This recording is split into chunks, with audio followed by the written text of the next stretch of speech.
Chief Warrant Officer Harold R. Smith, Jr., United States Navy, retired. I enlisted in the Navy in July of 1964, directly out of high school. Went to boot camp up in Great Lakes, Illinois.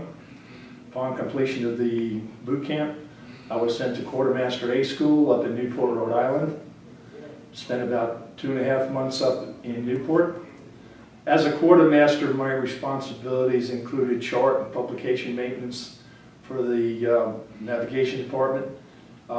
We performed duties as the quartermaster of the watch, which we would keep track of the ship's position, make notations on the chart as to that location. We were responsible for the quartermaster's notebook, which included all information that was passed on the bridge. And that document was utilized by the officer of the deck to make his entries for the ship's deck log. And that was about it for that. When I completed my school, I was sent to the USS Forrestal. I came aboard USS Forrestal December 31st, 1964. It was interesting. It was a big ship. I was overwhelmed when I reported aboard because it seemed like it took 15 minutes just to get from one end of it to the other in a boat. And I found it very interesting. There were a lot of duties, there were a lot of protocols to be followed. We spent a lot of time at sea. On the Forrestal, we went into Livorno, Italy, Barcelona, Spain, Valencia, Spain, Naples, Italy. We enjoyed ourselves. We found, in my particular case, I found the people wherever I went to be very pleasant. They were very open to having Americans around. They extended a lot of hospitality as far as I was concerned.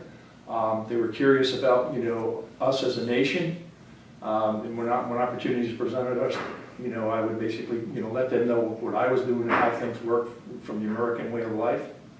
And I enjoyed my travels with it. I found the people to be very interesting and very hospitable. When I was aboard the USS Forrestal, it was standard protocol for the Russians to fly over the ships. They had intelligence ships, which were called AIGs, if I remember correctly, and they would shadow American forces to glean whatever information they could.